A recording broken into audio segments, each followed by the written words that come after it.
जय हिंद। अब जो है आगे जो है पॉलिटिकल साइंस में बढ़ने से पहले जो है समझना होगा भारतीय संविधान की विशेषताओं को। ठीक है, तो सबसे पहले जो है भारतीय संविधान की विशेषता को समझते हैं कि आखिर इस संविधान में इतना विशाल, विश्व का जो सबसे बड़ा संविधान है, इसमें है क्या। ठीक है, विश्व का सबसे बड़ा संविधान है, 395 अनुच्छेद है अपने यहाँ। अमेरिका में मात्र 7 अनुच्छेद है और उसको आधा घंटा में अमेरिका का संविधान पढ़ा जा सकता है, संयुक्त राज्य अमेरिका। ठीक है, जबकि हम लोगों का 395 अनुच्छेद है, तो विशाल संविधान है। तो आज हम लोग जो है इसको देखते हैं एक एक करके। सबसे पहले जो है इस पॉइंट पर आते हैं हम लोग, संप्रभुता पर। संप्रभुता, जो कि पहला जो है भाग जो दिखाई दे रहा है आपको, ये संप्रभुता। संप्रभुता का मतलब होता है निर्णय करने की सर्वोच्च शक्ति। निर्णय करने की सर्वोच्च शक्ति, ठीक है, अर्थात इससे ऊपर जो है कोई शक्ति नहीं होती है। ठीक है, निर्णय करने की सर्वोच्च शक्ति।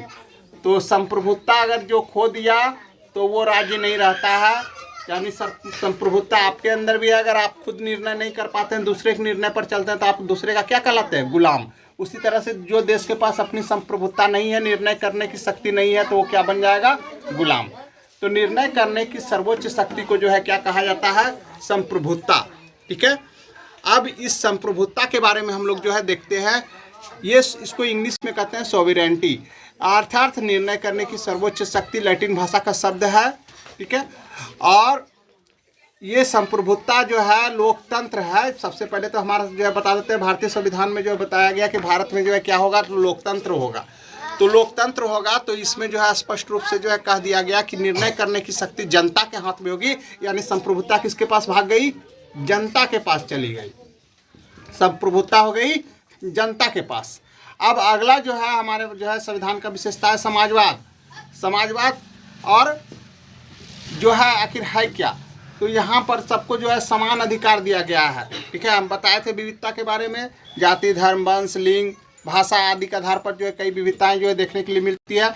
तो हमारे यहाँ जो भारतीय संविधान को जो है समाजवाद जो है घोषित किया गया है। आप प्रस्तावना में पढ़ते होंगे, हम भारत के लोग, भारत को संपूर्ण प्रभुत्व यानी संप्रभुता के बारे में बात की गई। समाजवादी लोकतांत्रिक गणराज्य बनाने के लिए ऐसा जो है प्रस्तावना में है। प्रस्तावना संविधान का ही जो है क्या है? छोटा रूप है। अब यहाँ पर जो है समाजवादी शब्द है यानी कि न्याय, यानी कि सबको के साथ जो है बराबर, यानी कि सबके साथ बराबर का व्यवहार। समाजवाद का मतलब ही हो गया यानी कि उत्पादन के साधन पर जो है अधिक से अधिक जो है राज्य का स्वामित्व, और राज्य यानी सरकारी चीज़ कोई भी चीज़ रहता है तो उस पर सबका समान अधिकार रहता है और सबको समान अधिकार जो है मिला है यहाँ पर। तो इस तरह से समानता का जो अधिकार आप पढ़ते हैं समाजवाद के अंतर्गत ही आता है। ठीक है, इसमें कोई भेदभाव नहीं, बिना भेदभाव के सबको समान अधिकार देना जो है समाजवादी शब्द जो है लाया गया हमारे संविधान में, सबको समान अधिकार। उसका जो है अगला बात आता है धर्मनिरपेक्षता का। धर्मनिरपेक्षता का मतलब जो है क्या होता है? धर्मनिरपेक्षता का मतलब सबसे पहले समझिए कि धर्मनिरपेक्ष क्या है। यानी किसी भी धर्म का पक्ष नहीं, निरपेक्ष यानी किसी का पक्ष नहीं लेना, धर्मनिरपेक्षता। अब ये सब सवाल होता है कि ये धर्मनिरपेक्षता शब्द जो यहाँ पर देख रहे हैं ये होता क्या है? तो ये तो समझ रहे किसी भी धर्म का, लेकिन हमारा देश जो है एक धर्मनिरपेक्ष राज्य है। धर्मनिरपेक्ष राज्य का मतलब होता है जिस राज्य का अपना कोई धर्म नहीं हो। भारत का अपना कोई धर्म नहीं है। आप जो है ये गलत सोचते हैं, हिंदू राष्ट्र भारत नहीं है, नेपाल है हिंदू राष्ट्र। ठीक है, अगर विश्व में अगर बोला जाता है कि हिंदू राष्ट्र कौन है तो नेपाल है, और भारत नहीं है।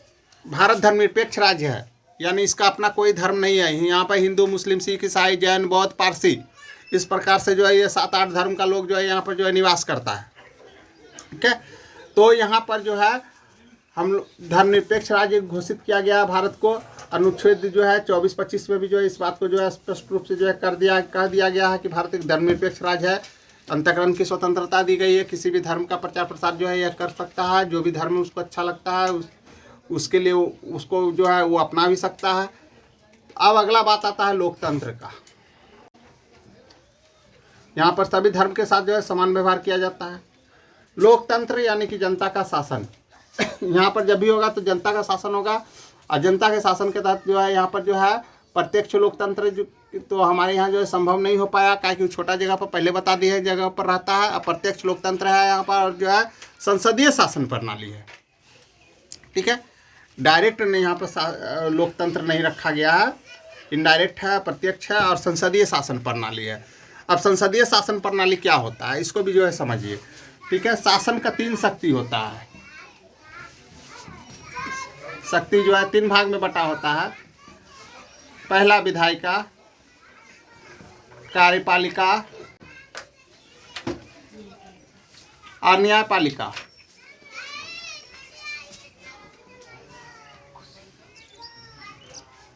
आधा 9 या का न्यायपालिका, ठीक है।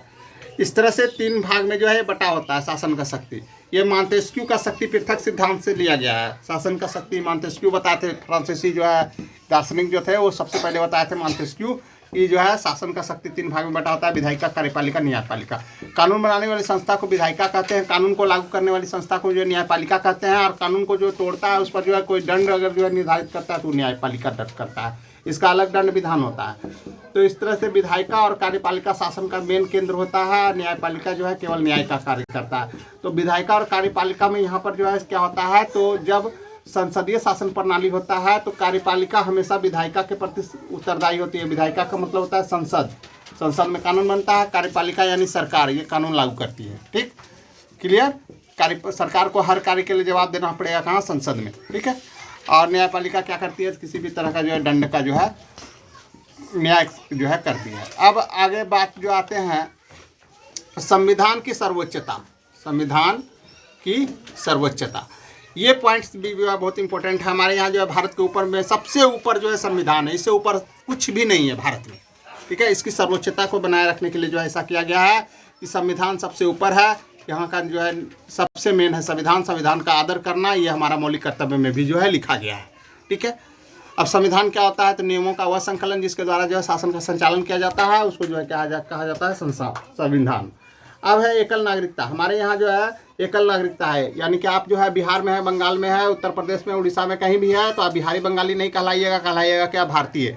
यानी कि कोई भी देश का कोई भी कोना में जो है रह रहा है तो वो जो है क्या कहलाएगा, चाहे यहाँ रहे, चाहे यहाँ कहीं भी उत्तर में रहिए या दक्षिण में रहिए, कहीं भी रहिए, आप कहलाइएगा भारतीय, ठीक है। पहले हमारे यहाँ केवल एक जम्मू कश्मीर में 2 नागरिकता थी, वो भी जो है खत्म कर दिया गया, पूरा भारत में जो है 1 नागरिकता का जो है प्रावधान जो है हो गया। अब हम लोग जो है यहाँ पर जो है आते हैं मौलिक अधिकार को जो है देखते हैं।